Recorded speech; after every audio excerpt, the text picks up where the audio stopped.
नमस्कार दर्शकों, स्वागत है आपका आपके अपने YouTube चैनल कानूनी चर्चा में। पर आज बात होगी, कानून की भी बात होगी और जो बातचीत है हमारी, जो चर्चा है आम खास भी रहेगी। आज मेरे साथ मेहमान एडवोकेट मोहम्मद असलम साहब हैं, ये ट्राइबल कम्युनिटी से बिलोंग करते हैं और एक यूथ लीडर हैं कश्मीर के। तो ये हमारी जो बातचीत ये रहेगी कन्फाइन जो इलेक्शन आज होने जा रही है पार्लियामेंट के, उसके रिलेटेड और क्या क्या मुद्दे रहेंगे। और इसमें पॉलिटिकल हम न्यूट्रल एक बात करेंगे,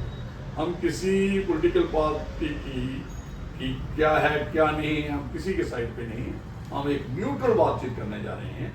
यहाँ एक वोटर का क्या हक है, वो वोटरशिप राइट कैसे मिले थे, और आज जो हमारा साहब है ये थोड़ी सी बात ये भी कहेंगे कि जो कश्मीर पोस्ट 370 में क्या पहले क्या था और बदलता वो कश्मीर जैसे कह रहे हैं लोग, तो क्या बदला है, तो कैसे लोगों की क्या प्रॉब्लम है वहां पे, क्या है वो कश्मीर के बारे में ये बात करेंगे। और मैं स्टार्ट कर देता हूँ जहां से कि सबसे जो एक इश्यूज हैं इलेक्शन के। सबसे पहले असलम साहब आपका स्वागत है, तो आप आए कश्मीर से। तो मेरा जो आज हम एक बातचीत मुझे लगता है सबसे बड़ी इंपॉर्टेंट है इलेक्शन में होते ही तो पॉलिटिकल पार्टी जो नेशनल पॉलिटिकल पार्टीज के अपने हैं और पार्लियामेंट इलेक्शन जो हो रही है पार्लियामेंट की, उसमें तो ऑब्वियसली मुद्दे तो नेशनल लेवल के होंगे, है ना। जो स्टेट के लोकल मुद्दे हैं वो स्टेट असेंबली इलेक्शन में जनरली देखेंगे। तो जो आपने इशू बीच बीच में हर एक पॉलिटिकल पार्टी का अपना मैनिफेस्टो है, एजेंडा है, और के काफी टाइम से कुछ अपने एजेंडे रहे, कुछ अचीव किए हुए हैं, उस पर भी बातचीत होगी। उसका भी ये कुछ लोग पेश करेंगे कि ये हमने ये अचीव किया, ये हमने किया, तो इस पे हम लेवल पे हमें वोट दीजिए। और कुछ हम आगे प्रॉमिस करते हैं, जल्दी नहीं होता है, दूसरी हर एक अपना अपनी। तो मेरे मुताबिक जो नेशनल मुद्दे वो उसके मुताबिक मुझे लगता है कि एक मुद्दा जो भारतीय जनता पार्टी का था राम मंदिर जब मुद्दा था, और 370 का जो मुद्दा था वो एक वो था। इनका एक मुद्दा अभी जो CAA है, सिटीजन जो आपका अमेंडमेंट एक्ट है, इस पे CA वर्चुअली ये है कि एक जो लोग परसिक्यूट हुए हैं, जिन पे जुर्म हुआ है, जो प्रताड़ित हुए हैं, जो हमारे एडजाइनिंग 3 इस्लामिक कंट्रीज हैं, तो वो उनमें वो इनको एक यहाँ पे सिटीजनशिप दे रही है। दिसंबर 2014 का रखा हुआ है 31। जो लोग आगे आ चुके हैं, नए का भी कोई नहीं है, तो ये भी मुद्दा रहेगा। तो एक यूनिफॉर्म सिविल कोड की बात करते हैं। ऑलरेडी मेरे ख्याल से uniform civil code directive principles of the state policy उसमें पॉलिसी में है, और उत्तराखंड में वो थोड़ा सा इंट्रोड्यूस हुआ है, तो पहले ही गोवा के जो हमारी स्टेट है। अक्सर ये कहा जाता है जब हम यूनिफॉर्म सिविल कोड की बात करते हैं, CAA की बात करते हैं, तो फौरन इसमें जो मुसलमान लीडरशिप है वो इसको अपनी माइनॉरिटी कम्युनिटी के साथ जोड़ देती है कि ये इस्लाम के खिलाफ एक साजिश है, ये मज़हब के साथ इसको जोड़ दिया जाता है। तो अलबत्ता मुझे जहाँ तक अंडरस्टैंडिंग है, कॉन्स्टिट्यूशन में चैप्टर 4 में ऑलरेडी यूनिफॉर्म सिविल कोड का जिक्र है, जो कि directive principles of the state policy में। तो ये एक तो आ गया रिलीजियस तौर पे। तो पॉलिटिकल पार्टी जो अपोजिशन में, जो इसके जिनका ये अंडा नहीं है, वो उसको अपोज भी करते हैं CAA को अपनी तरफ से। वो चलो ये बड़ी लंबी बात हो जाएगी, तो लेकिन ये भी एक मुद्दा है, मतलब ये हमें मुद्दे दिखाने हैं। और जो आपने कहा रिलीजियस जो लीडरशिप है वो भी उठाती है, और पॉलिटिकल लोग भी उठाते हैं। तो इस पे मैंने 2-3 एपिसोड आगे भी कर चुका हूँ कि भाई CAA का मेरा है कि वो लोग जो मैंने पहले ही बात की कि परसिक्यूट किए हैं, हाँ ये किसी की सिटीजनशिप ले नहीं रहे हैं, जितना ही कंफाइन करेंगे। और यूनिफॉर्म का है, मैं बताऊंगा, अगर आप बिल्कुल स्टार्ट से मैं बता दूंगा, जो आपने रिलीजियस प्रैक्टिस की बात की है, ठीक है, हर एक के पर्सनल लॉ आस्ता आस्ता कॉन्स्टिट्यूशनल लॉ की तरफ आप जा रहे हो। मतलब कॉन्स्टिट्यूशन को अडॉप्ट कर रहे हो। जैसे आपने कहा आर्टिकल 44 है डायरेक्टिव प्रिंसिपल का, जो हमारी पॉलिसी है स्टेट की, तो उसको अचीव करने के लिए हमें मैंने पिछली बार, हमने पिछली चर्चा में भी आप ही साथ थे, मैंने बात की थी और एक मैंने इस पे एपिसोड किया, और सबसे जो एक बड़ी खास बात है वो मैंने कहा था जो सेक्शन 494 है, जिसपे सारा मतलब वो जो लीडर हैं वो कहते हैं कि हमें 4 शादियों का एक मेल को राइट है, अधिकार है। तो उसमें और 494 जो इस वक्त इंडियन पिनल कोड सेक्शन है जो चेंज होने जा रही है एज ए भारतीय न्याय संहिता, उसकी 81 बनने जा रही है, तो उसमें वही कुछ चेंज नहीं किया। तो मैंने पिछले बार भी कहा था, इस बार भी कहा कि ये जो कहना लाभ ही रखते हुआ हाँ लोग क्लेम्स करते हैं कि भाई यूनिफॉर्म सिविल कोड भी आना चाहिए, यही पॉलिटिकल पार्टी जो है ये क्यों कहते हैं, ये बैच क्रिएट करना चाहते हैं बोर्डर्स में, ताकि एक साइड से वोट आए दूसरी साइड से। तो अभी चर्चा का विषय है। मैंने कहा अगर ऐसा होता तो 81 में चेंजेस आने चाहिए, अगर एक यूनिफॉर्म सिविल कोड की तरफ बढ़ना चाहते थे। जैसे देखिए आपका क्रिमिनल ये है, क्रिमिनल प्रोसीजर कोड है, सेक्शन 25 है, तो उसमें डाइवोर्स की भी वाइफ को भी मेंटेनेंस देते हैं जब तक टिल शी रीमैरिज। तो अडॉप्शन का भी आ गया है, यतीम बच्चों को जो यतीम खाने में उनको भी क्या वो भी अडॉप्ट कर किए जा सकते हैं, वो हमारा जुवेनाइल जस्टिस एक्ट है। और बहुत से कानून आ गए जिससे ये रिव्यू हो रहा था, लेकिन इसमें नहीं किया। तो हम कहेंगे कि अभी लोगों से बातचीत करने चाहिए। तो चारों तरफ इस वक्त इलेक्शन का ही गेमा गया, इलेक्शन का ऐसा माहौल गर्म है कि जहां जम्मू कश्मीर के अंदर बायकॉट कल्चर हुआ करता था, बिल्कुल वहीं आज हजारों की तादाद में नौजवान लीडरशिप इंक्लूडिंग वुमेन लीडरशिप, जैसे आयशा चौधरी का नाम हमने सुना और एक एपिसोड भी कानूनी चर्चा में हुई, चर्चा अवकाश में भी बात हुई। तो ये इतना बदलाव जो बदलता हुआ कश्मीर है उसका एक अहम रुख जो है ये कैसे अभी मंजर आम पे आ रहा है, इसकी वजूहात क्या हो सकती है? देखिए जो आपने हम इसको जोड़ लेंगे आर्टिकल 370 के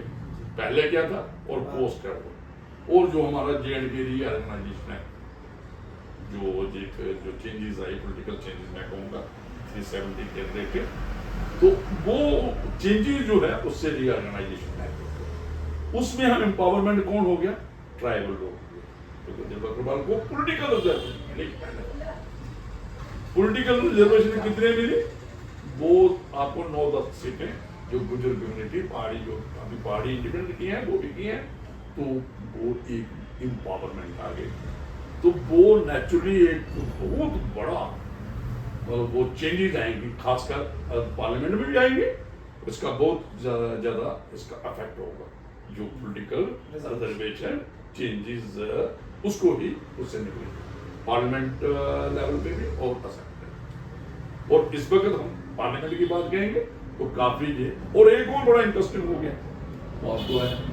जो ये रजौरी और मतलब ये मुगल रोड सीधा जोड़ दिया है आपने, तो वो साउथ कश्मीर का पार्ट और चनाब वैली का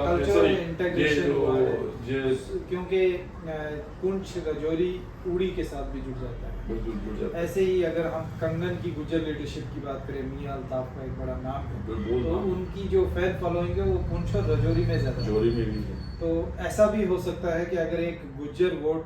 लीडर आएगा तो गुजर वोट बैंक को मोबिलाइज किया जा सकता है। और मैं जो आपने बात की थी इसमें थोड़ा मैं और ऐड करता, you will find Gujjar Agarwal vote जो है ना आपको हर कॉन्स्टिट्यूंसी में मिल जाएगा पूरी स्टेट में। जैसे हमने स्टडी किया, आप डाटा निकालो, हर कॉन्स्टिट्यूंसी मिलेगा। तो अगर आप कंगन की कॉन्स्टिट्यूंसी तो है काफी है, आप मतलब काफी लोग हैं वहाँ, आप चले जाओ आप पहलगाम की बड़गाम में भी हर जहाँ पे भी है कॉन्स्टिट्यूंसी है, हर जगह पे आप गुजर मतलब ये नहीं मैं कहता हूँ, लेकिन काफी जैसे एक टाइम पे कश्मीरी पंडित की काफी अच्छी होती थी जो सिटी के इर्द गिर्द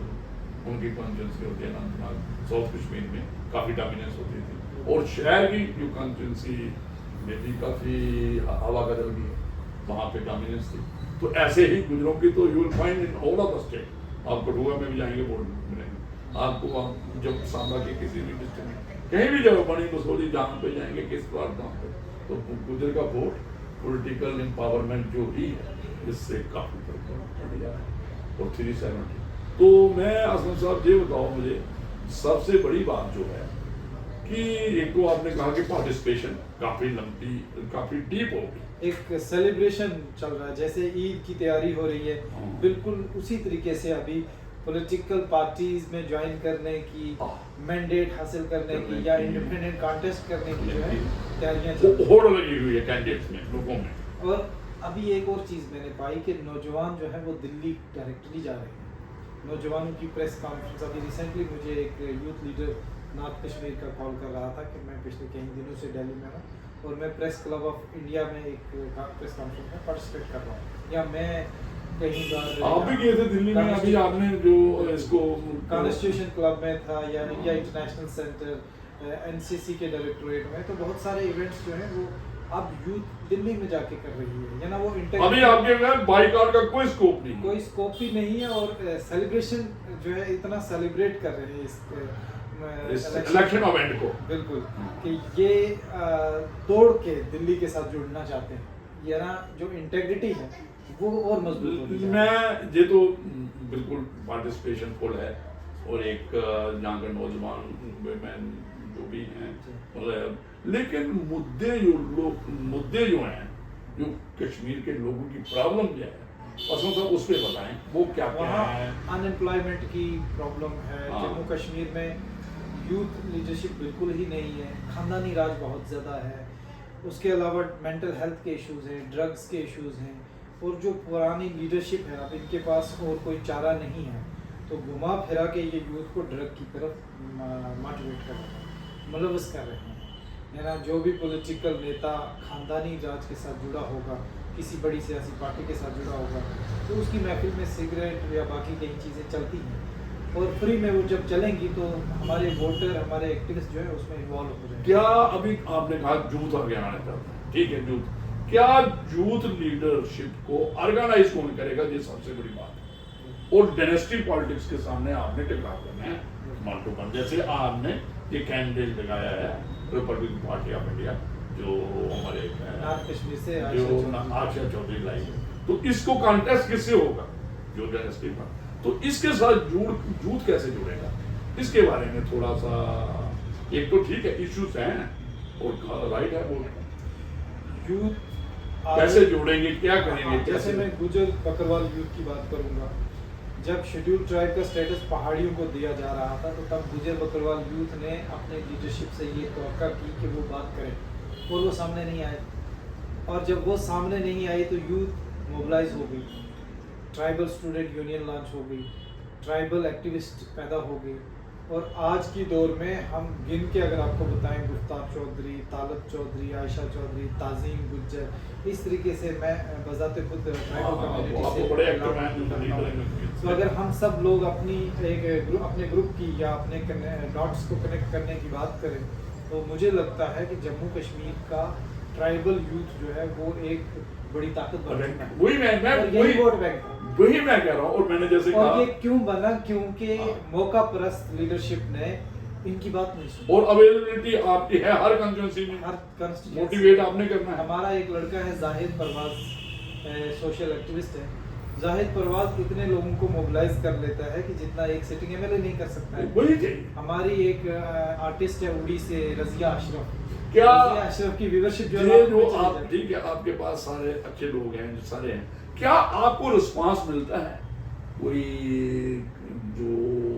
आपकी यहाँ पे लीडरशिप है, हम नहीं कहते हैं पॉलिटिकल लीडरशिप की नहीं बात करते, मैंने ऐसे की रिस्पांस आपको कोई गवर्नमेंट ऑफ इंडिया या क्या उनका है कि गवर्नमेंट ऑफ इंडिया, मैं नहीं कहूँगा कि पॉलिटिकल पार्टी क्या उनका भी कोई रोल है कि आप लोग आ जाएं, आगे आ जाएं और हर एक को मौका मिले। ऑनरेबल प्राइम मिनिस्टर ने लाल किला से अपने भाषण में ही कहा था कि बदलता जम्मू कश्मीर का मतलब युवाओं की पार्टिसिपेशन होगी, और उन्होंने ये साबित भी किया। जम्मू कश्मीर में सिर्फ पॉलिटिकल लीडरशिप में नहीं कहूँगा बल्कि एंटरप्रेन्योरशिप, कॉर्पोरेट सेक्टर को जिंदा करना, वो भी यूथ की मेंटल स्ट्रेस को खत्म करने के लिए ये हमारे पास देखिए, मैं आपको एक बताऊं असलम साहब, ये जम्मू कश्मीर कोई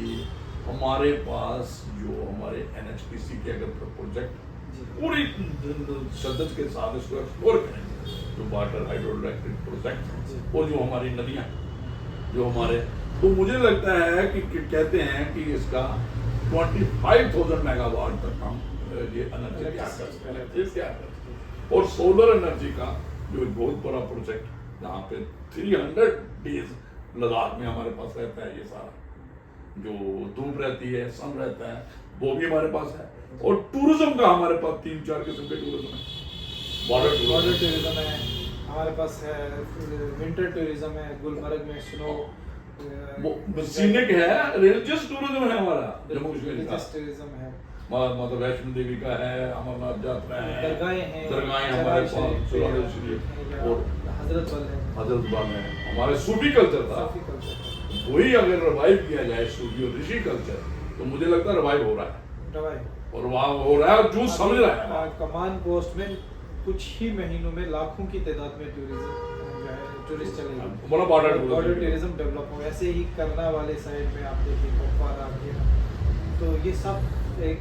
नई बदलती हुई तस्वीर है जम्मू कश्मीर की सियाहती मकामात की। एक तो नए सियाहती मकामात जो हैं उनको एक्सप्लोर करने की कोशिशें की जा रही हैं और तराशा जा रहा है इस हीरे को कि कहाँ पर, जैसे अरबल का नाम बहुत कम चल रहा था, अभी कुलगाम में उसको भी बहुत अच्छा है, वहाँ पे ग्लैमराइज किया जा रहा है। अभी गुलमर्ग के अलावा दूधपत्री को भी, दूधपत्री आ रही है आपको, जो आपके गुलमर्ग के रास्ते में हम आते हैं तो एक साइड पे वो पहले भी था, द्रंग है और जो टंगमर्ग के साथ वहाँ पे है। तो मुझे लगता है ये सारा अच्छा तरीके से नौजवान, अगर नौजवान इकट्ठा हो जाए, मतलब जो इससे निकल जाए ड्रग्स के इफेक्ट, वो तभी निकलेगा जब इनको एक सही डायरेक्शन में कुछ ऐसा काम दे दिया जाए, जैसे पॉलिटिकल पार्टी अगर नौजवानों की आ जाए, हमारी वुमेन एम्पावरमेंट की अगर बात करें तो ऑलरेडी रिजर्वेशन की बुनियाद पे फकीर गुजरी से शाइस्ता असलाम, लालू से हमारी जो हमारा इलेक्शन सिस्टम था, जो हमारे बारामुल्ला से सफीना बेग जी हैं, एडवोकेट हैं, और सब अगर इस पे हम चैनलाइज करें पॉलिटिकली, मुझे लगता है कि नई तस्वीर देखने को मिल सकती है। जैसे आपने देखी थी जो हमारा सिस्टम था पंचायती राज का, और जो अर्बन बॉडीज में, म्युनिसिपल कॉर्पोरेशन में, म्युनिसिपैलिटीज में, तो सारे जंग मुझे लगता है यूथ लोग और ये ग्रास रूट पे गई है जंग। और पहले बार ये जो कहते हैं ना, कुछ लोग कह रहे हैं कि ये पॉलिटिकल डिस्टेंस नहीं थे, जहाँ पे पॉलिटिकल मूवमेंट नहीं। मैं यूँ कह रहा था, मैंने पहले भी एक बार कहा कि जो पिछले 5 साल हैं जो रहे हैं पंचायत के और अर्बन बॉडीज के, ग्रास रूट पे देखे हैं, लोगों की इन्वॉल्वमेंट भी हुई। देखो आपने कितनी उसमें इलेक्शन की पार्टिसिपेशन थी, और इस बार तो अच्छा है, पॉलिटिकल पावर भी थी, फाइनेंशियल पावर भी थी उनके पास, और DDC का जो चेयरमैन था हैं, ये तो वो झंडे भी चढ़ाए उन्होंने, जो फ्लैग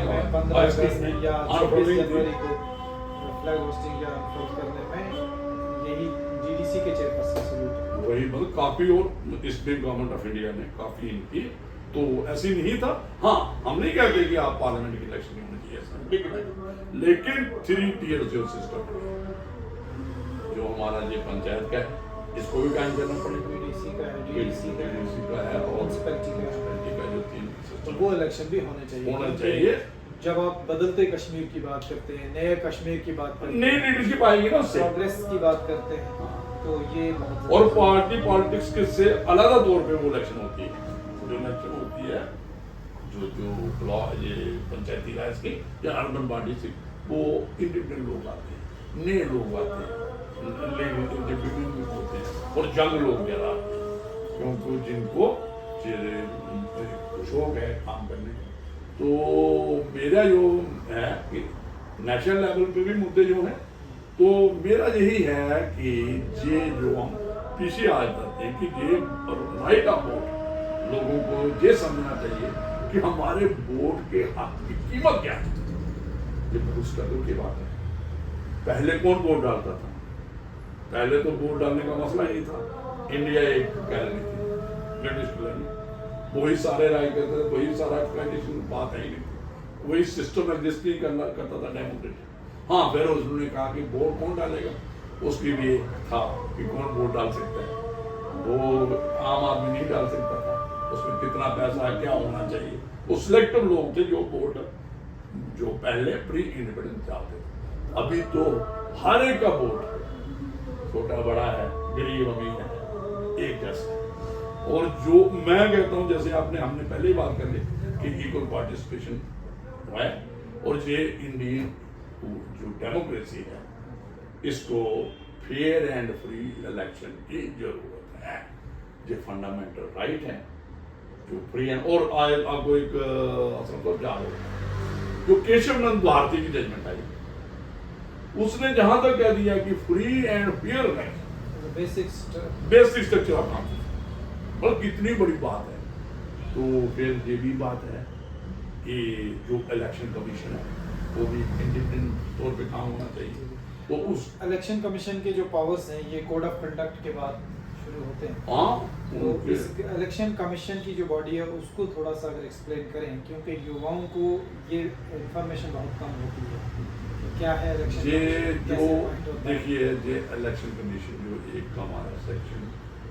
जो आर्टिकल है, सेक्शन आर्टिकल है 324 और 329 तक चलता है। उसका सबसे जो बड़ी बात है कि इलेक्शन कमीशन जो हमारा एक चीफ इलेक्शन कमिश्नर, दो इलेक्शन कमीशन जो हमारे इंडिया की पार्लियामेंट असेंबली की इलेक्शन करवाते हैं जो मेन। तो उसमें क्या है, अभी पीछे सिर्फ एक हमारा इलेक्शन कमीशन जो पहले थे चीफ, एक ने रिजाइन किया, हमें पॉलिटिकल नहीं जाना क्यों थे क्या नहीं था, दो अभी रिसेंटली इलेक्शन कमीशन बने। तो उसमें क्या था, पहले जो प्रोविजन था कॉन्स्टिट्यूशन का आर्टिकल 324, उसमें ये था कि भाई एक मैकेनिज्म डेवलप करना पड़ेगा, एक को आपको मॉडलिटी तय करनी पड़ेगी, भाई एक लॉ चाहिए, स्टैट्यू चाहिए कि इलेक्शन कमीशन कैसे चुने जाएंगे, election commission and executive chief और तो उसमें क्या था कि काफी टाइम तक ऐसा ही चलता रहा कि प्रेसिडेंट ने election commission as a routine appointment नहीं करना चाहते, जैसे एक आप किसी ब्यूरोक्रेट को अपॉइंट करते हैं। फिर वो हुआ, उसमें फिर एक PIL हुई, तो उसमें फिर सुप्रीम कोर्ट ऑफ इंडिया की जजमेंट है, जजमेंट के मुताबिक उन्होंने कहा कि भाई उसमें CGI जब तक लॉ नहीं बनता, स्टैट्यूट नहीं बनता, उन्होंने कहा CGI भी रहेगा एक मेंबर जो सिलेक्शन होगा। उससे फिर क्या प्राइम मिनिस्टर भी था, चीफ जस्टिस ऑफ इंडिया, हाँ पहले जो जजमेंट के मुताबिक, अभी उसके बारे में आगे आऊंगा कि वो अभी वो। तो फिर क्या हुआ, जजमेंट आ गई, जो इस जजमेंट में चला थोड़ा प्रोसेस, उसमें CGI ने जो भी इलेक्शन कमीशन बने हैं तो CGI की बात, लेकिन उसी जजमेंट में लिखा था कि जब तक लॉ नहीं बनता, तो इन्होंने लॉ बनाया अभी कि इलेक्शन कमीशन को कैसे चुनना है, उनके सर्विसेज कैसे करेंगे कंडीशन, वो एक एक्ट, उसके मुताबिक उन्होंने चेंजेस, जो पार्लियामेंट ने चेंजेस लाए, जिसके मुताबिक दो इलेक्शन कमीशन अभी बने हैं, उसने कर दिया कि प्राइम मिनिस्टर ऑफ इंडिया, एक कैबिनेट मिनिस्टर, और जो उसको कौन नॉमिनेट करेगा, प्राइम मिनिस्टर और अपोजिशन। तो उसके मुताबिक ये दो कमीशन, इलेक्शन कमीशन जो बनाए, एक ये सारा प्रक्रिया जो है। तो आपका एक क्वेश्चन मुझे लगता है एक और था कि भाई मॉडल कोड ऑफ कंडक्ट का, मॉडल कोड ऑफ कंडक्ट वैसा ही है कि ऐसा for free and fair election उसके साथ जोड़ देते हैं कि उस वक्त गवर्नमेंट है तो भाई चीफ इलेक्शन कमीशन सारा जो फेयर एंड फ्री इलेक्शन करने के लिए, भाई ये अगर कोई रिपोर्ट उसके पास आ गई कि फलाना एक गवर्नमेंट सर्वेंट जो ऐसे ऐसे काम कर रहा है, तो किसी पॉलिटिकल पार्टी को सपोर्टिंग है, तो वो उसकी ट्रांसफर भी कर सकते हैं, रिकमेंड करेंगे, गवर्नमेंट उसको करना पड़ेगा, मतलब उसके रिपोर्ट आती है, डिस्कस होता है, एक पूरा फीडबैक दिया जाता है, एजेंसी आपके पास है, तो वो एक रिकमेंडेशन होती है। वो तो चीफ ये भी नहीं होता कि गवर्नमेंट ऑफ इंडिया कोई स्कीम, वेलफेयर स्कीम भी नहीं ला सकती उस दौरान, और ट्रांसफर जो भी होंगी, जो भी होगा विद द जो भी चीफ इलेक्शन कमीशन के बगैर, जहाँ इलेक्शन कमीशन बोर्ड की है, तो ये उस मुद्दे पे बात है। तो बाकी ये कहूँगा हम, मुझे लगता है हमें यही कहना चाहिए जो हमारा मेन है कि एक वोटर उसको देश हित में, नेशनल इंटीग्रेशन, सॉवरेंटी और यूनिटी के लिए देखते हुए कि वोट किसको डालना। और दूसरा ये है, ये कैंडिडेट है, क्या ये मुझे अगर हम उसको वोट डालेंगे क्या ये रिटर्न में देगा कुछ? क्योंकि हमारे पास इंडिया की जो डेमोक्रेसी है इसमें राइट टू ब्रिंग बैक नहीं, तो वो वाली कोई नहीं है कि एक बार दोबारा होगा कि भाई एक कोई विजय वाला जो एमएलए है, जहाँ जो वाला मेंबर पार्लियामेंट है, इसको हम पैक कर सकते हैं। वो प्रोसेस नहीं कि इसकी इलेक्शन कि इसके खिलाफ जो काम नहीं कर रहा है, ये इनकॉम्पिटेंट डिक्लेयर हो गया है और ऐसा लगता है कि इसकी परफॉर्मेंस पुअर है, तो वो जो परफॉर्मेंस पुअर के बाद वो वाला पॉलिटिकल सिस्टम हमारा कॉन्स्टिट्यूशन का नाम है कि हम इसको बैक करें, वो भी हम कहते हैं कि वो भी होना चाहिए पॉलिटिकल। आपने देखा कि इसकी परफॉर्मेंस पुअर है, जैसे बच्चा एग्जाम में तो इसको भेजना है बोर्ड के एग्जाम के लिए करने, वो स्कूल डिसाइड करता था, तो स्कूल डिसाइड करता है। वैसे ही कि अगर किसी की पूरा परफॉर्मेंस है तो राइट टू बैक है, उसमें लोगों को वो भी एक अधिकार है। तो इसलिए भी मैं अगर नहीं, जब तक नहीं है तब तक लोगों को थोड़ा सा अपना देखना चाहिए कि भाई ये जो कैंडिडेट है, ये पॉलिटिकल पार्टी है, कौन सी अच्छी है। हम कोई किसी पॉलिटिकल पार्टी की बात नहीं कहें कि ये क्या ये ला सकती है, चेंजेस ला सकती हैं, लोगों को हित में है, जो इनका मैनिफेस्टो है ये अचीव इन्होंने किया है या कर सकते हैं, क्या इनके आने से देश में कुछ डिसइंटीग्रेशन की बात तो नहीं होती, किसी पर्टिकुलर कम्युनिटी की जहाँ किसी एक ग्रुप की, क्योंकि इंडिया इज डाइवर्स एंड इसमें अलग अलग लोग रहते हैं, उससे कोई फर्क तो नहीं पड़ता, एक गुलदस्ते की तरह रखना पड़ेगा उसको। तो मैं फिर से पहाड़ी और गुर्जर रिजर्वेशन की बात करता हूँ। जब 370 हट गया, ये ना एग्रोवेशन ऑफ 370 के बाद पहाड़ियों ने एक डिमांड रखी कि अब हमको भी स्टेट के साथ साथ शेड्यूल ट्राइब का स्टेटस भी मिले, हम भी इलेक्शन में आए और हम भी उसी तरीके से एंजॉय करें इस सेलिब्रेशन को जिस तरीके से गुर्जर कम्युनिटी के लोग कर रहे हैं, क्योंकि उनको फॉरेस्ट राइट्स एक्ट, एट्रॉसिटीज, अब शेड्यूल ट्राइब का स्टेटस सरकार ने दे दिया। अब आगे क्या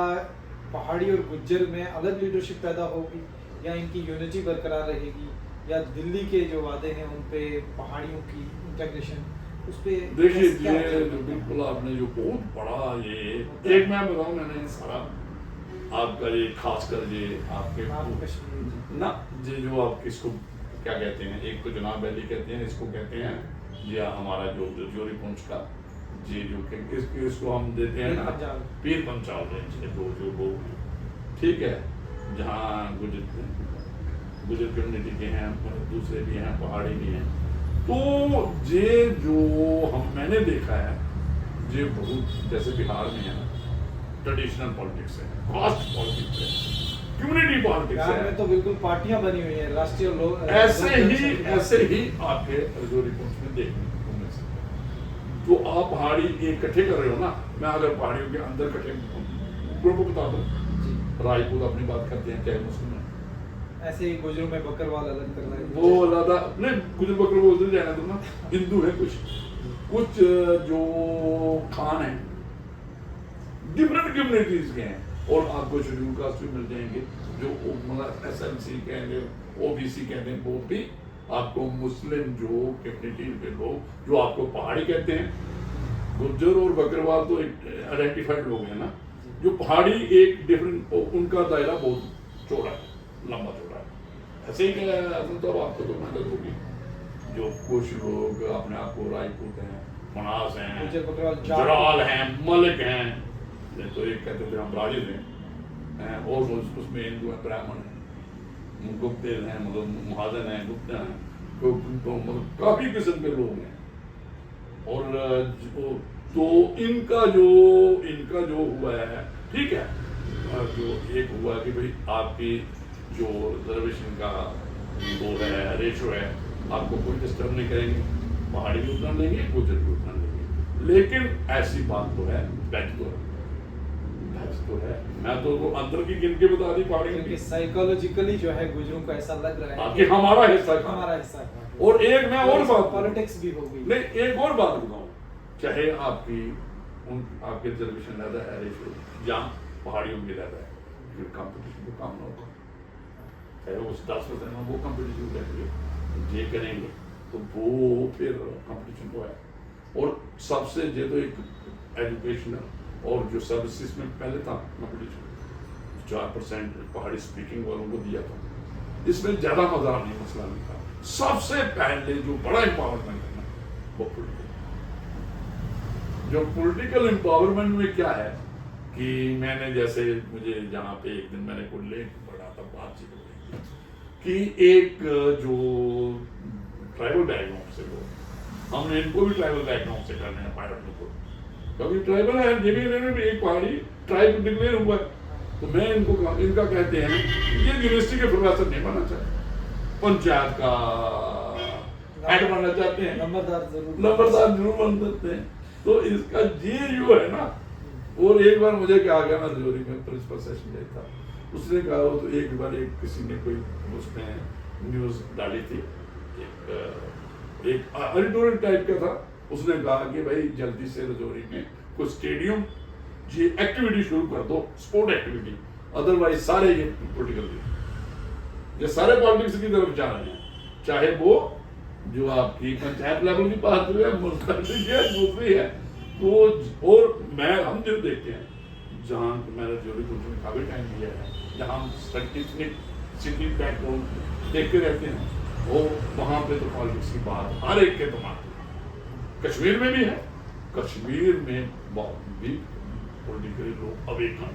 तो स्ट्रगल देखा है, उन लोगों ने स्ट्रगल देखा और इन लोगों ने भी देखा है। और जब पॉलिटिकल टकराव का होता है, पॉलिटिकल एम्पावरमेंट कम जाता है बंदा,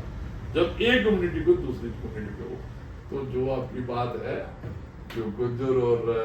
बकरवाल एक कम्युनिटी, और गुज्जर और बकरवालों को भी बात है, बकरवाल कहते हैं जी नोमैडिक हम हैं, ये बेनिफिट ले रहे हैं, जो जिनके मकान है जो आगे ही डबल है, और पहाड़ियों का भी यही सिलसिला बनेगा, मतलब इनमें ही क्लासेस क्रिएट हो रही हैं, क्लासेस क्रिएट हो रही हैं और हो रही, तो और ये है एक बार जो बन जाता है, रेज हो जाता है, वो नीचे वाले को उठाता है। तो इसमें फाइनेंशियल जो हमारे अखराजात जो आते हैं इलेक्शन में, आपने हालिया दिनों में एक स्टेटमेंट फाइनेंस मिनिस्टर की सुनी होगी, वो ये कहती हैं कि मैं इलेक्शन नहीं लड़ूंगी, इसमें पैसा बहुत, बिल्कुल ये तो बात है। तो क्या पहाड़ी गुज्जर कम्युनिटी की जो ये नई लीडरशिप उठेगी, जिनको ऑलरेडी बड़े लीडरों ने दबाए रखा है, तो अखराजात के मामले पे क्या इलेक्शन में कोई ज़रूरी होता है, या उसमें कोई कंप्रोमाइज़ किया जा सकता है, या हुकूमत हिंद की तरफ से कोई ऐसा सपोर्ट आएगा, या नहीं? वो हुकूमत हिंद की तरफ से कोई आपको एक्चुअली तो कुछ नहीं कर सकते, लेकिन एक मैं बात बता दूं आपको, आज सोशल मीडिया पे मैं ये बात कर दूं,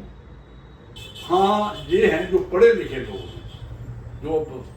उनका वोट डालने का एक और तरीका है, लेकिन जो लोग सोशल मीडिया देखते हैं, जो ग्रुप में रहते हैं, कम्युनिटी को बिलोंग करते हैं, हमारे जहाँ पे डाइवर्स इंडिया है, वो अपनी सिलेक्शन खुद करते हैं। और मुझे नहीं लगता कि अभी जो ये सिस्टम चला कि इतनी पैसे की जरूरत है, ठीक है, जो सीतारमन की क्या वहाँ पे जो फाइनेंस मिनिस्टर थी, उन्होंने, मैंने भी सुनी उनकी स्टेटमेंट कि वो कहते हैं कि इतना पैसा मेरे पास नहीं, वो बात है, लेकिन पैसा का इतनी जरूरत नहीं है जितनी आपके कैंडिडेट की आइडेंटिटी है, काम किया है, और प्रोस्पेक्टिव कैंडिडेट है, यंग है, विमेन है, लोगों को है कि भाई ये काम करेगा, हमारी बात वहां पे रखेगा, तो फिर मनी पावर, मसल पावर, और ये वाली बात भी नहीं रही। पहले तो कई इलाके कई कम्युनिटी को वोट ही नहीं डालने देते, जैसे यूपी बिहार और हमारे जम्मू पहले था, अभी ऐसी बात कोई नहीं। अभी जहाँ 1 लाख वोट था वहाँ 9 लाख वोट बन चुका बन है चुका और है उसमें से 8 लाख वोट जो है पड़ेगा। और पोल होता है, वो वाली बात नहीं है कि भाई कोई जबरदस्ती किसी से वोट डलवाएगा जब मनी पावर से है। और आजकल मजेदार बात है, पैसे भी ले लेते हैं लोग, वोट अपनी मर्जी से करते हैं। जे पैसे भी ले लेंगे, खा पिएंगे मजे के, तो उधर से खा के पिए आए, लेकिन वोट हमने अपनी कॉन्फ्रेंस में लगा। तो ऐसा ठीक है, पैसा तो जरूरत है, गाड़ियां चल रही हैं थोड़ा, लेकिन पैसा डोमिनेट नहीं कर सकता। कोई इनकॉम्पिटेंट कैंडिडेट है पॉलिटिकली, उसको जिता भी नहीं जीत नहीं सकता। जैसे हमारे अपनी पार्टी का एक हाँ, लीडर है, बहुत कोई भी होगा आपका, बट उनका जो है नॉर्थ कश्मीर से वो गेम नहीं बनी, उन्होंने बहुत क्वेश्चन भी। देखिए वो एक मैंने पिछले बार में हमने फिर बात की थी कि एक पॉलिटिकल पार्टी को खड़ा करना बनाओ हो गए, पेपर में भी आ जाएगा दूसरा, लेकिन जो स्ट्रगल से गुजरे, मैं अभी पार्टियों का नाम लूंगा तो मुझे प्रेजुडिस होता है, लेकिन मैं बैलेंस करके लेता हूँ ना। नेशनल कॉन्फ्रेंस शेख साहब काफी मेहनत स्ट्रगल से गुजरे, जेल में थे। ऐसे ही जो इंडियन नेशनल कांग्रेस है, इसका इतिहास था, काफी काम किया, काफी इसकी। तो ऐसे ही भारतीय जनता पार्टी आज की, इसका भी पुराना हिस्सा है, इनकी भी अपनी आइडियोलॉजी थी, कुछ भी थी। जन सिंह था, श्यामा प्रसाद मुखर्जी थे, उन्हें और इन्होंने भी जो इनकी आइडियोलॉजी थी 370 का, जो यूनिफॉर्म सिविल कुछ भी है, तो स्ट्रगल से कभी 2 सीटें होती थी, 400 के बाद ईच। तो पॉलिटिकल जो रीजनल पार्टी भी बाई कहीं भी तो स्ट्रगल से एक दिन में पार्टी बनी। हाँ, हमने बात की थी कि आम आदमी पार्टी, और क्या कि उनका एक मैंने बताया था उसमें कि भाई वहाँ पे सिचुएशन ऐसी थी, सोशल जिन्हें की गई, उनकी देखी गई सोशियो पोलिटिकल इकोनॉमिक क्या, और उसमें आम वोटर इन्वॉल्व हो गया और एरिया कम था और डाइवर्सिटी नहीं था दिल्ली में सारा, और डाइवर्सिटी वहाँ कम्युनिटी वाइज नहीं है, वहाँ एक ही कम्युनिटी है, अमीर जो लोअर मिडिल क्लास का था वो उन्होंने वोट किया आम आदमी पार्टी को, क्योंकि उनके अखराजात सर्वाइवल के लिए। रिसेंटली मैं दिल्ली में था, तो जो महिलाएं सफर कर रही हैं उनको किराया नहीं वो कुछ भी मतलब उन्होंने बिजली का, पानी का बिल जो जुड़ा हो रहता है, जो एक वोटर को चाहिए, जो हेल्थ का इशू था, एजुकेशन का, एजुकेशन फ्री होगी और मतलब कंपटीशन अच्छी हो गई कि वो ऐसा नहीं कि प्राइवेट वाला, उन्होंने उसके इक्वल बनाया। और लोगों में एक नैरेटिव है, एक बात है, तो ये सारी बातें हैं, तो ऐसे ही इस डायनेस्टिक पॉलिटिक्स के बाद ट्रेडिशनल पावर इंडिविजुअल जो ग्रुप है, जो फीमेल का है चाहे यूथ का है, ये उभरते हैं, बनते हैं। आपको असम की एक मूवमेंट चली थी, तो वहाँ पे वो सीधा हॉस्टल से आया था, स्टूडेंट लीडर था, और आपको याद होगा असम यूनियन थी, स्टूडेंट यूनियन, तो उसके वहाँ पे काफी स्ट्रगल हुआ, सारे गवर्नमेंट को वही चला ये कहने का मतलब कि ऐसा नहीं, हमारे यहाँ पे देखिए किसी भी पॉलिटिकल पार्टी होती है, उसके विंग होती है और तैयार होते हैं यूनिवर्सिटी लेवल पे, कॉलेज लेवल पे, स्टूडेंट के कैंडिडेट, यूथ के कैंडिडेट, फिर वो और ये ट्रेड यूनियन भी हैं, तो फिर आस्था हमारे पॉलिटिकल पार्टी का भी होती है। तो मुझे लगता है ये काफ़ी है। हमने जो आज इलेक्शन का जो दौर है, तो इसमें मुझे लगता है कि हमें एक न्यूट्रल सी बात की है और जो देखा है कि क्या हालात है और कैसे हैं। तो ये जो अभी नारा लग रहा है ना, आपकी बात 400 पार का, तो क्या ये देखिए पॉलिटिकल नारा समझ के इसके बारे में हमें बात भी नहीं करनी चाहिए, क्या है क्या नहीं। देखो, एक पॉलिटिकल पार्टी क्या होती है, एक लीडरशिप क्या है, आपने देखा होगा जब इनकी खबरें चलती है किसकी, जब वोटिंग हो रही है, आपको पता है हार रहे हैं, तब लास्ट दम तक ना हम जीत रहे हैं। 400 कहो, जो भी कहो, दूसरा इसकी अपोजिशन वाला कहेगा नहीं 400 बाहर जा रही है, बाकी आ रहे हैं। वो भी एक नारा दिया, 400 जा रही है, बाकी आ रही, कल आपने सुना होगा। तो हमारे कारण और पॉलिटिकल इसमें क्या है, कहते हैं हम संत तो हैं, और ये किसी भी लेवल पे देखिए अभी जहाँ पे इंडिया में जो सिनेरियो बना के अपोजिशन को ये ईडी इन्वॉल्व हो रही है, जहाँ सीबीआई पॉलिटिकल बदलता है। भाई देखो ये जो हर एक पार्टी किसी भी एक्सटेंट तक जा सकती है, हर एक को अपनी एग्जिस्टेंस के लिए अपनी जीत को कायम रखने के लिए, जहाँ जीत अपनी हार को अपनी बात को रखने के लिए जो सियासी औजार हैं उनका इस्तेमाल करना। कल आदमी कहते हैं, वो भी मैं ऐड कर दूंगा, ये कोई भी नहीं है, क्या कहते हैं जी, everything is fair in love and war, तो हम कह देंगे इन पॉलिटिक्स है वैसा, है ना। और पॉलिटिक्स को तो हम ज्यादा कहेंगे जिसमें ये फेयरनेस की बात है। ठीक है, हम कहते हैं कि ये काफी चेंज है, और जो डेवलप्ड कंट्रीज जो डेवलप्ड बहुत सारी बातें अचीव हो रही हैं। हमारा लीडरशिप जो है ना, वो ये इल्ज़ाम भी लगाती है हुकूमत हिंद पर कि एक तरफ प्राइम मिनिस्टर का लाल किला से वादा करना कि यूथ को आगे लाएंगे, दूसरी तरफ किसी किस्म का भी सपोर्ट साइकोलॉजिकल या मोटिवेशन। देखिए ये जो आप यूथ को आगे लाएंगे, यूथ को खुद आगे आना, ये मैं कह रहा हूँ, कोई किसी को आगे नहीं लाता। दिल की दूरी और दिल्ली की दूरी से क्या मतलब? देखिए दिल की दूरी और दिल्ली की दूरी कुछ नहीं है, ये आपको खुद दिल्ली तक पहुंचना है। मेरे कोई आपको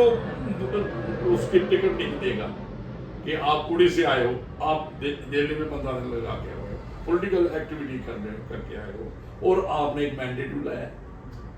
मतलब एक को इलेक्शन लड़ने, असम साहब एक इलेक्शन लड़ाने जा रहे हैं जो हमारे प्रमुख पार्टियां, तो आप अगर घर से यही देखते कि मुझे प्राइम मिनिस्टर कहेगा, उसने तो अपनी पॉलिटिकल बातें करनी है, जहाँ राहुल गांधी अपनी बात करेगा, जहाँ जो अखिलेश करेगा, या दूसरे जो भी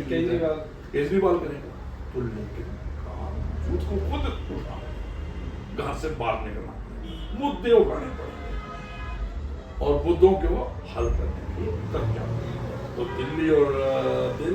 तब एक जैसा हो जाएगा जब आप में हमारा जो जूत है उसमें मोटिवेशन पावर आएगा, और खुद उठना पड़ेगा। कोई आपको दिल्ली तक नहीं पहुंचाएगा, कोई हाँ उनका कोई अपना होगा, उसमें भी कोई बाजू उनका लीडरशिप है,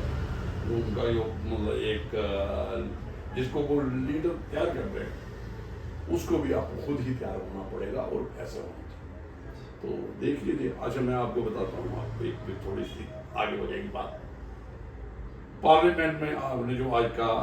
जो मेंबर पार्लियामेंट थे, जो भारतीय जनता पार्टी के थे, कहाँ पे? लद्दाख। उस वक्त आपने पार्लियामेंट में सुना उनको बातें हुई थी 70 उसके बाद उसने स्पीच बहुत बढ़िया, कितनी लीस्ट सभी प्राइम मिनिस्टर दूसरा आज पूछो जो मूवमेंट चल रही है लद्दाख में, देखिए ये बातें ये जो क्रिएट करना पड़ता है। आज जो मूवमेंट है, कहाँ है वो, उसकी रोल क्या है? मजा सब है कि भारतीय जनता पार्टी का वहां पे वो आपने नहीं है। आज जो लीड क्या रहा है, जो पॉलिटिकल पॉलिटिक्स में आई नहीं, जो वहां पे लीड कर रहा है, जो साइंस के साथ जो दूसरा है एक जो नॉन पॉलिटिकल बंदा, आप कह सकते कारगिल से लोग उसको सपोर्ट करेंगे, लेकिन उसने मुद्दे उठाए हुए ऐसे कि आप इग्नोर नहीं कर सकता। पॉलिटिकल बंदा वो करता है एनवायरमेंट की फ्रजाइल की बात है, वो लोकल कहता है कि अगर आपने यहाँ पे सोलर सिस्टम लगा दिया, जहाँ पे जो पैनल्स हैं लगा दिए, पेड़ कहाँ चढ़ेगा? उसमें टच किया लोकल मुद्दे, गाँव के क्लाइमेट एक्टिविस्ट बन के उसने पॉलिटिकल रिफॉर्मेशन की बात, पॉलिटिकल रिफॉर्मेशन के लिए और लोगों को एम्पावरमेंट तो ऐसे है अपनी जगह, जो उसको खुद बनाने पड़ेगी, मतलब उसको थोड़ा सा हटा के खुद आना पड़ेगा। तो ऐसी बात नहीं है, फेयरनेस है, फ्री इलेक्शन होती है इंडिया में, ऐसी कोई बात नहीं। और हम उस आगे जो हमारी डेमोक्रेसी, तो जहाँ तक कहते हैं कि बढ़ रहा है, और हम ऐसा कहेंगे, और हमें कहना चाहिए, क्योंकि कॉन्स्टिट्यूशन हर एक को अधिकार कहता है, जितने बार हमने बात की, पीपल ऑफ इंडिया, और हर एक को कोई है किसी को कि आप इलेक्शन नहीं लड़ सकते, दूसरा नहीं लड़ सकते, आप मोटिवेट करो, आप इतने कॉम्पिटेंट हो जाओ कि आप कोई, इसमें तो एजुकेशन की बात कोई नहीं है कि भाई कोई MA पॉलिटिकल साइंस होगा तभी पॉलिटिक्स में आएगा, तो सारे कोई भी तो इसलिए काफी बातें हुई। बहुत बहुत तो शुक्रिया आपसे, अफसर साहब। बहुत चीज़ें सीखने को मिलती हैं। और पिछले एपिसोड में भी हम बहुत डाइवर्सिटी के साथ जुड़े हुए थे, उड़ी से, राजौरी से। पिछले जमाने सब काफी बिल्कुल। तो आज हमने बड़े ही इम्पोर्टेंट मुद्दे जो नई लीडरशिप को पता होना चाहिए कि 370 क्या है, इसका 370 के एब्रोगेशन के बाद की सिचुएशन क्या है, CAA क्या है, या इलेक्शन जो इलेक्शन में क्या क्या मुद्दे रहेंगे, तो इसके बाद सब पे हमने बड़ी प्रोग्रेसिव तरीके से इस पे डिस्कशन की। और न्यूट्रल रहते हुए, न्यूट्रल किसी भी सियासी पार्टी का या किसी कॉन्स्टिट्यूएंसी पे फोकस किए बगैर हाँ। सिर्फ हमने उड़ी का जिक्र इसलिए कर दिया क्योंकि मेरा ताल्लुक वहाँ से। हाँ नहीं, उसमें कोई प्रॉब्लम नहीं है, उड़ी का कर सकते हैं, कहीं से भी कर सकते हैं, लेकिन हमने जो ये क्या रहेगा और हमें हमारे वोटर्स को ये अधिकार मिला है स्ट्रगल के बाद, उसको कैसे अपना अधिकार और ये एक उत्सव की तरह, एक त्योहार की तरह इसको वोटिंग राइट को कैसे, तो बहुत शुक्रिया आपका। आपका भी आप आए। ख्याल से कंक्लूडिंग रिमार्क्स आप दे दीजिए। और नहीं बस यही है असलम साहब, आप तो ग्राउंड रूट पे रहते हैं, रूट्स आपकी डीप है, तो आप मोटिवेट करो लोगों को, खुद भी मोटिवेटेड हो, आप में काफ़ी है तो या और आपने कर रहे हो, तो हम यही कहेंगे कि जो आपका कैंडिडेट है रिपब्लिक पार्टी ऑफ इंडिया वो सक्सेसफुल रहे। नई एक आपकी वो है, एक शुरुआत है, सक्सेसफुल है, तो लोगों में आवाज़ पहुंचे और वो जग भी है जो हमारे आज है, देखिए कितना है उसमें वो अपनी ग्लैमर वाली छोड़ के पॉलिटिक्स में आके लोगों को सर्व करने की कोशिश। हालांकि वहाँ पैसा भी है, जरूरत है, लोगों ने पैसा बना के फिर जाएंगे, ये पहले ही ज्वाइन कर रही है, तो ये बहुत वो है, तो आपको शुभकामनाएं कि उसको भी हैं। तो मैं यही कहूँगा कि हम दोबारा मिलते रहेंगे और जब तक इलेक्शन है इस पर बातें करेंगे और कश्मीर से भी लोगों को जोड़ेंगे, और मुझे लगता है मैं दूसरे भी जम्मू से भी। और अभी तो कानूनी चर्चा जो यूट्यूब चैनल है दिल्ली में और दूसरे देशों में देखा जाता है और इसको बहुत पसंद करते हैं। उसको तो मैंने देखिए उसमें मैं काफी काम करता हूँ। मैं कल मीडिया के कुछ लोगों से बात कर रहा था, तो कुछ सहाफ़ी ये भी कहते हैं बहुत सारी चीजें हमें यहाँ से सीखने को मिलती। बिल्कुल, मैं तो कॉन्स्टिट्यूशन में बात करता हूँ और लॉ जो 3 क्रिमिनल लॉ चेंजेस आ रहे हैं उस पर भी बात करता हूँ, तो ऐसे में करते हैं। तो ठीक है, धन्यवाद, थैंक यू वेरी मच।